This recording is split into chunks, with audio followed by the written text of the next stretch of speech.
Salut à tous et à toutes, bienvenue. Et dans cette vidéo, je vais vous parler aujourd'hui d'un sujet qui est extrêmement important.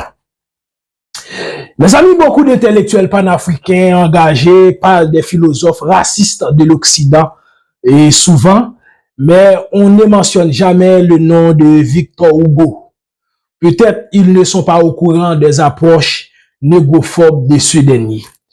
Mes amis, dans cette vidéo, je vais vous raconter, je vais vous faire voir le caractère négrophobe de Victor Hugo. Et cet homme avait beaucoup de haine pour les Noirs. Mais cependant, les mentors des Noirs en matière de la littérature n'est autre que Victor Hugo. Mes amis, restez là. Vous qui voulez savoir tout cela, restez là. Regardez toute la vidéo. Donc, vous qui n'êtes pas encore abonné, abonnez-vous, likez, commentez, partagez massivement cette vidéo dans des groupes WhatsApp, Facebook, Instagram, pour que cette vidéo puisse toucher plus de personnes, mes amis.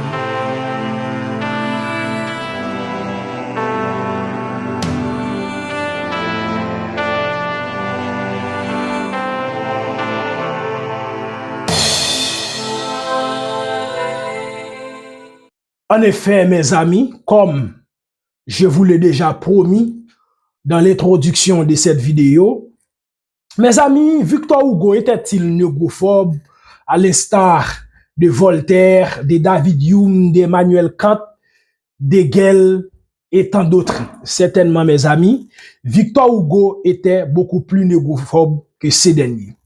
Mes amis, en plusieurs points, il surpasse ces derniers de la négrophobie. Parce que, mes amis, le premier roman de Victor Hugo qui a suscité tant de controverses et d'ambiguïté est le Big Jagal. Je pense que beaucoup d'entre vous connaissez ce roman. Mes amis, et Victor Hugo cherche à ridiculiser les précurseurs de la révolution haïtienne dans ce roman dont on vient de faire le point là. Mes amis, pour certains, ce roman est un roman négrophile. Et pour d'autres, il s'agit de roman de la négrophobie. Donc, le 20 mars 1826, la revue Drapeau Blanc estime que cela était une œuvre négrophile. Mais cependant, notre revue qui s'appelle Étoile, le 6 mars de la même année, dit qu'il s'agit d'une œuvre négrophobe. Mais cependant, entre autres, mes amis, d'autres revues, par exemple, la revue encyclopédique, avril de la même année, dit qu'il s'agit de romans qui valorisent, qui aiment les nègres. Mes amis, en dernier lieu, il y a un littérateur de l'époque qui s'appelait Chauvet, et qui était un fervent critique littéraire, qui dit, et ce roman est un roman qui contient beaucoup de haine, dit-il, à l'adresse des Noirs en général. Mais en réalité, mes amis, c'était l'un des premiers romans négrophobes, et pour bien vous dire, de Victor Hugo, mes amis. Donc, dans le texte de Hugo, Hugo présente deux frères ennemis, Pierrot et Auvergne, qui haïssent un certain Big Jagal. Donc, dans le texte, la femme principale a été prostituée avec les Blancs à plusieurs reprises. Et entre autres, Big, avant de venir à Saint-Domingue, et selon le roman, selon l'histoire, était un roi de Kakongo, mais qui a été humilié, qui a été tué avec le révolutionnaire Auger de Saint-Domingue. Et ses enfants ont été tués ensuite par des Blancs. Mes amis, ensuite, dans le même roman, il y a un certain Pierrot, qui est un esclave et qui était élu chef des bandes des esclaves et qui guide des esclaves, mais son première réaction était de protéger son maître blanc et la famille de son maître blanc. Donc tout cela, c'est pour ridiculiser les Noirs. Donc, mes amis, dans les descriptions que Victor Hugo fait des personnages noirs dans le roman, il les présente tout sales, tout laids, mes amis. Donc, malgré tout, les insignes de la négrophobie du roman de Victor Hugo, mes amis, on ne peut bien cerner le caractère de la haine que Hugo porte à l'adresse de la famille noire en général. Mais cependant, les hommes qui savent lire entre les lignes, les écrits, savent bien que ce roman est un roman négrophobe. Et mes amis, ce qui va révéler la haine de Victor Hugo, c'est dans les écrits privés qui sont publiés en grande partie après la mort de Victor Hugo. Mes amis, dans l'année 1845, il écrit dans une lettre à un ami, il dit « difforme, noir, camise, crépus, effroyable ». Donc, mes amis, et dans cette lettre-là, on peut mal comprendre les descriptions animées du style de Victor Hugo pour comprendre le caractère négrophobe de Victor Hugo dans ce roman. Mais dans cette lettre-là, il dit clairement les descriptions qu'il avait l'habitude de faire dans le roman. Donc, il dit les noirs sont difformes, noirs, camus, crépus, effrayables, et entre autres.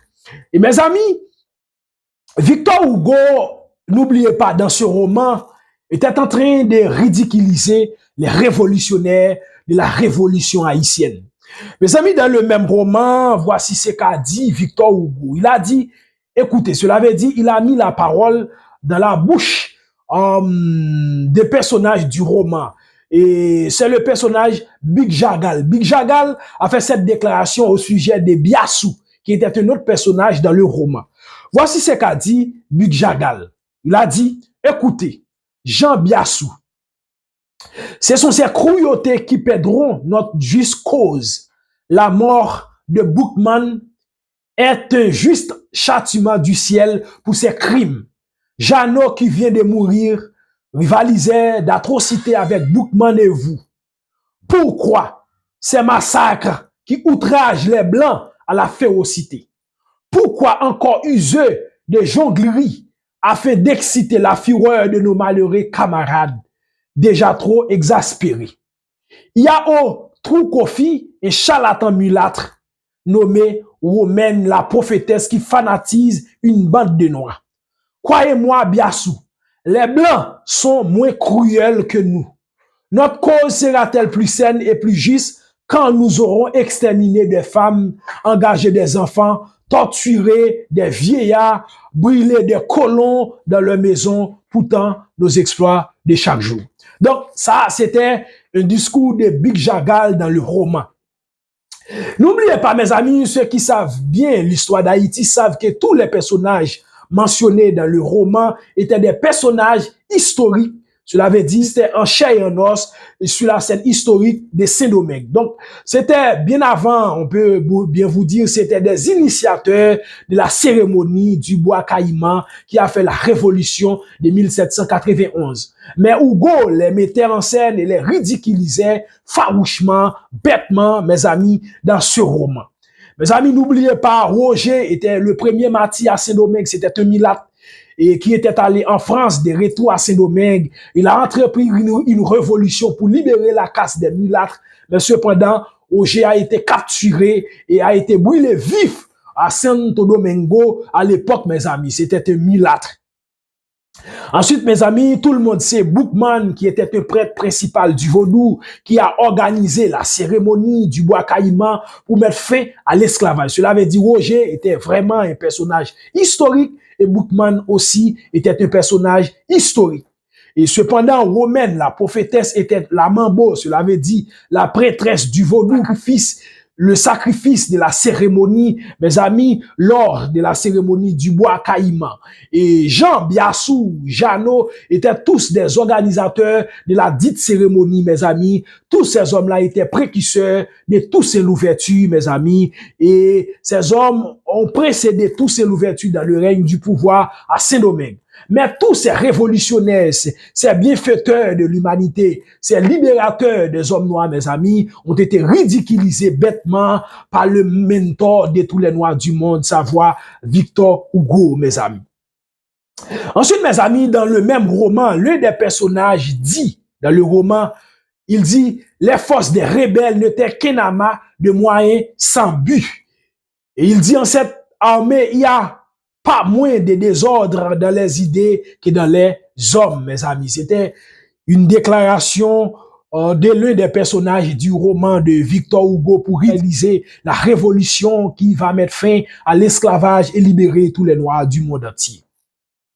Mes amis, il faut noter que le seul personnage évoqué avec un peu de respect dans les écrits de Victor Hugo est l'empereur Faustin Soulouque, mes amis, second empereur après Jean-Jacques Dessalines dans l'histoire du peuple haïtien, dans l'histoire politique, économique, culturelle du peuple haïtien, mes amis. Mais entre autres, pour minimiser ce même Faustin Soulouque, et Victor Hugo qui critiquait Napoléon III, écrit ceci, et met en parallèle Napoléon et Faustin Soulouque, il dit, et prince de la pègre, un pied plat, copiant Faustin, singe des nègres. Cela veut dire, c'était un mépris pour un blanc, et de se faire singe des politiciens noirs, un empereur noir, mes amis. C'était à l'époque véritable ridicule pour Victor Hugo. N'oubliez pas tous les philosophes de l'époque, Karl Marx ridiculisait Faustin Ier, et l'ami de Karl Marx,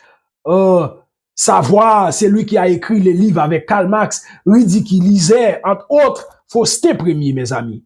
Mais cependant, malgré la haine de Victor Hugo, le 28 décembre 1859, il écrit à des intellectuels haïtiens tels que Prosper Élie et tant d'autres intellectuels de l'époque. Il dit à ces personnages, République blanche, République noire sont sœurs. De même que l'homme noir et l'homme blanc sont frères. J'aime votre République, j'aime votre pays, dis-le lui. Donc, il faut dire que Victor Hugo avait fait ces déclarations après avoir vu la réussite de la révolution haïtienne. Et c'est après, en tant qu'hypocrite, en tant qu'avant-gardiste, en tant que franc-maçon, il a profité de cela pour lier d'amitié à des intellectuels. Mais au début de cette même révolution, il était très hostile, très ridicule à l'égard des révolutionnaires, mes amis. Mes amis, il faut avouer que le seul texte où Victor Hugo imite le discours de l'époque, cela veut dire le discours où certains blancs potes qui se disent abolitionnistes et qui se pensent sur la question des Noirs, Victor Hugo, après avoir vu la réussite de la révolution haïtienne, s'était penché et s'était fait l'avocat des Noirs. Mais malgré tout, il va dire des paroles qui vont remettre en question sa crédibilité. Mes amis, le 7 février 1860, Victor Hugo avait publié dans le journal titré Le Progrès, il a dit « J'aime votre pays, votre race, votre liberté, votre révolution, votre république, votre île vient de donner un grand exemple. Elle a brisé le despotisme. » Donc ça, c'est après la réussite de la révolution haïtienne. Donc, pour vous montrer l'hypocrisie de Victor Hugo, après avoir fait toutes ces déclarations nobles d'Haïti, il va montrer sa position et la position qu'il va montrer après et va vous prouver que la position de Victor Hugo n'était pas changée. Donc, lors de la conquête de l'Afrique par l'Europe, il écrit le 18 mai 1879 dans un discours titré « Discours sur l'Afrique ». Victor Hugo dit, au 19e siècle, le blanc a fait du noir un homme. Au 20e siècle, l'Europe fera de l'Afrique un monde. Cette Afrique farouche n'a que deux aspects. Peuplée, c'est la barbarie, déserte, c'est la sauvagerie. Et il va continuer, il va dire, l'Afrique n'a pas d'histoire. Une sorte de légende vaste, obscure, l'enveloppe. Donc, vous voyez, Hugo a tenu le même discours qu'Hegel sur l'Afrique. Cependant, vous parlez constamment de Hegel, mais vous ne citez jamais Hugo parce que Victor Hugo est votre mentor. Donc, mes amis, lors de la conquête de l'Afrique, Hugo écrit à nouveau. Il dit, allez, peuple, emparez-vous de cette terre, prenez-la à qui? À personne. Prenez cette terre à Dieu. Dieu donne la terre aux hommes, Dieu offre l'Afrique à l'Europe, prenez-la. Vous voyez, cela veut dire, l'Afrique n'est à personne parce que les habitants, les Noirs ne sont rien.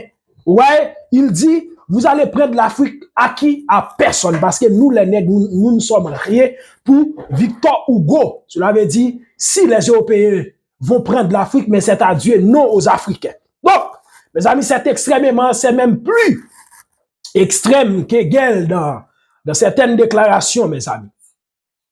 Vous avez puisque les intellectuels haïtiens se présentent comme des défenseurs de la race noire, eh bien, mes amis, il y a un intellectuel haïtien qui s'appelle Emmanuel Edouard et qui vivait au même temps que Victor Hugo, grand intellectuel haïtien, lors de la mort de Victor Hugo, 3 juin 1885. Eh bien, Emmanuel Edouard avait fait cette déclaration sur la tombe de Victor Hugo. Donc, beaucoup de personnes pensent que cette déclaration était beaucoup plus améliorative, cela veut dire sur le caractère de Victor Hugo. Mais cependant, la déclaration d'Emmanuel Edouard était une farouche critique contre les propos, les propositions ou les positions de Victor Hugo vis-à-vis des Noirs du monde entier. Emmanuel Edouard avait écrit « La race noire par mon organe remercie Victor Hugo de l'avoir beaucoup aimé et honoré, de l'avoir raffermi et consolé.